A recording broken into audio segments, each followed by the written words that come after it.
प्रयागराज में महाकुंभ की अद्भुत छटा देखने को मिल रही है। रंग और रौनक ऐसी कि हर कोई दीवाना हो जाए। अखाड़ों और संतों का आकर्षण ऐसा कि सब यहीं को होकर रह जाएं। और हो भी क्यों ना, 144 साल बाद लगने वाले मेले के सबसे बड़े और खास आकर्षणों में से एक बाबाओं का संसार जो आकार ले चुका है। इन्हीं दिव्य संतों की अलौकिकता उनके कठोर तप साधना से सबको मोहित करती है।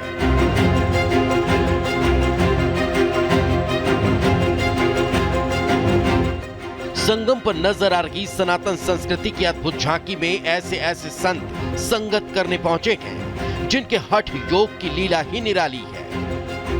संगम नगरी प्रयागराज में आस्था का सबसे बड़ा समागम महाकुंभ हो रहा है और इस महाकुंभ के लिए तैयारियां भी अनोखी की गई है। और इन अनोखी तैयारियों के बीच पहुंच रहे हैं अनोखे बाबा, अद्भुत बाबा। और इन अद्भुत बाबाओं की दुनिया बिल्कुल निराली है। कोई हठ योगी है तो कोई देश प्रेमी है। इन बाबाओं के प्रवचन सुनने के लिए देश भर से लोग इकट्ठा हो रहे हैं महाकुंभ में। आस्था की डुबकी लगाने के लिए संगम की रेती पर अब बाबाओं के पहुंचने का दौर भी शुरू हो गया है। महाकुंभ में अद्भुत छटा बिखेरते हुए साधु संतों का स्वरूप आकर्षण का केंद्र बना हुआ है। ये हैं जूना अखाड़े के नागा साधु, जिन्होंने अपने पूरे शरीर को रुद्राक्ष से ढक रखा है। उन्होंने सर से लेकर पैर तक अपने पूरे शरीर पर रुद्राक्ष पहने हुए हैं, जिसकी संख्या 1.25 लाख है। दूसरी तरफ ये हैं आनंद अखाड़े के अमित गिरी महाराज, जो पिछले 5 सालों से अपने सिर पर रुद्राक्ष का शिवलिंग बनाकर धारण किए हुए हैं, जिनके रुद्राक्ष संख्या 51,000 है। और देश कल्याण के लिए शुरू हुआ उनका यह हठ योग रुकने वाला नहीं। इन्हीं को बिठाने के लिए बनाया। ये ऊपर हमारे इष्ट देवता हैं सूर्य भगवान, और ये सभी के इष्ट हैं नटराज जी। हाँ, शिवलिंग का आकार ही हो गया बनाते बनाते। ये लगभग 1.25 लाख रुद्राक्ष है। ये हट नहीं है, ये जो है हम 2010 से पहन रहा हूँ, जब से धीरे पहन ही रहा हूँ। ये चंद्रमा, त्रिशूल, ये सब शिव का श्रृंगार है। शिव का श्रृंगार के तरह लगाते हैं। शिव का श्रृंगार जैसे होता है ऐसे हम भी करते हैं श्रृंगार। संगम की रेती पर धुनी रमाते इन सन्यासियों की साधना भी बेहद अद्भुत होती है। इनसे मिलिए, ये उत्तराखंड के बागेश्वर से आए मंगलगिरी जी महाराज हैं, जिन्होंने 15 वर्ष की उम्र में ही सन्यास धारण कर लिया और नागा साधु बन गए। तो इन्हें देखिए, झूले के सहारे खड़े ये संत कई सालों से इसी तरह साधना में लीन हैं, जो खड़े खड़े की सोते हैं और खड़े खड़े की जागते हैं। यानी इन्होंने कई सालों से जमीन पर उठना बैठना भी छोड़ रखा है। अखाड़े से जुड़े हुए हैं। जूना अखाड़ा। जूना कितने साल के? 15 वर्ष। कब से जुड़े हैं? और जब मैं 6 महीने का था तभी से। 6 महीने से। तो आप इन्हीं लोगों के साथ पले बढ़े, शिक्षा दीक्षा? हाँ। तो ये आपका हट कब से चल रहा है? 15 साल हो गए। इसके पीछे 15 साल हो गए। पीछे की वजह क्या रही? जन कल्याण के लिए। जब तक हमारा जो संकल्प जो खत्म नहीं होता, जब तक लक्ष्य पूरा नहीं होता, जब तक खड़े रहेंगे। अपनी अनूठी साधना और आध्यात्मिक शक्ति के लिए पहचाने जाने वाले बाबाओं का संसार संगम पर आकार ले चुका है। संगम पर संतों की इस अनोखी दुनिया में अलहदा साधुओं का रेला नजर आने लगा है। Bureau report, Republic Bharat. तो साधु सन्यासियों का जो ये संसार है वो बेहद ही अलग है।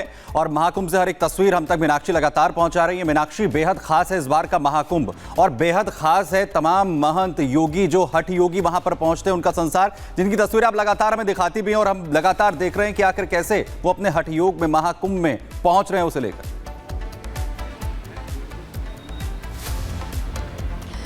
बिल्कुल, देखिए सुमित, अगर हम अखाड़ों की बात करें तो किसी भी अखाड़े में चले जाइए और किसी भी मढ़ी में चले जाइए, क्योंकि 52 मढ़ियों का महत्व माना जाता है। और उस किसी भी मढ़ी में चले जाइए, एक अलग बाबा है और उनकी एक अलग कहानी है। कहीं आपको कोई 3 साल के बाबा मिल जाएंगे, कोई महाराज मिल जाएंगे, तो कहीं 15 साल के कोई नागा साधु मिल जाएंगे। कहीं कोई हठ योग करके 1.25 लाख से लेकर के 2.25 लाख तक रुद्राक्ष धारण किए हुए बाबा मिल जाएंगे, तो कहीं आपको हाथ गाड़ी से खींच करके यहाँ तक आए हुए बाबा मिल जाएंगे। सबकी अलग कहानी है और सबका अपना अलग हठ योग है, लेकिन उन सब में कॉमन कॉमन सिर्फ एक ही चीज़ है। उन सबका कहना है कि हमने जो हट शुरू किया है वो सिर्फ और सिर्फ विश्व कल्याण के लिए शुरू किया है, देश के कल्याण के लिए शुरू किया है। और सिर्फ इस महाकुंभ में नहीं बल्कि 2019 का भी जिक्र करते हुए कई बाबा महाराज ये बताते हैं कि हमारा जो हट है वो तभी से शुरू हुआ था और ये हट अब रुकने वाला नहीं है, खत्म होने वाला नहीं है। हालांकि जब उनसे ये पूछा जाता है कि 2.25 लाख जो रुद्राक्ष है वो आप अपने सर पे लेकर के कैसे घूमते हैं, या 1 लाख 1.25 लाख जो रुद्राक्ष है वो आप लेकर के कैसे घूमते हैं, तो उनका यही कहना है कि हमारी ये साधना है, हमारी ये तपस्या है और हम इसी तपस्या के सारे इसी साधना के भरोसे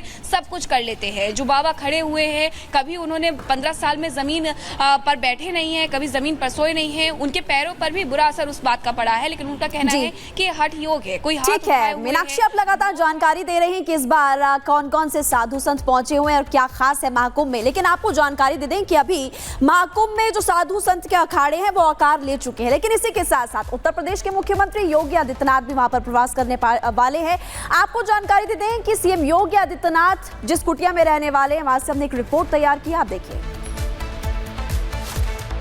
ये आपको बता दें कि क्योंकि महाकुंभ की तैयारियां जोरों पर हैं, ऐसे में मुख्यमंत्री योगी आदित्यनाथ का भी दौरा यहां पर लगातार लगा रहता है, लेकिन वो भी यहां पर उनके लिए भी तैयारी है।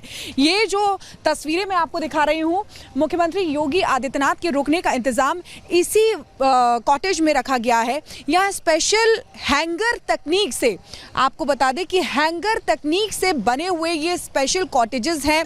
लगभग 72 कॉटेजेस ये बनाए गए हैं। अगर मैं हर तरफ आपको एक बार दिखाऊं, और ख़ास तौर पर हवन के लिए, पूजन के लिए, भोजन के लिए हर जगह अलग अलग पांडाल बनाए गए हैं। जो भक्त यहाँ पर आएंगे, जो योगी महात्मा यहाँ पर रहेंगे, उनके लिए अलग पांडाल है, भक्तों के लिए अलग पांडाल है।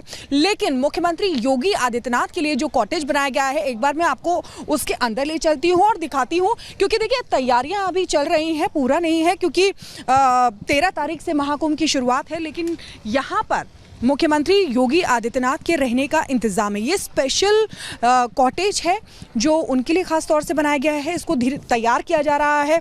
देखिए ये आप देखिए, इसमें ब्लैंकेट का इंतज़ाम किया जाएगा, सारी चीज़ें यहाँ पे सारी सुविधाएं रहेंगी।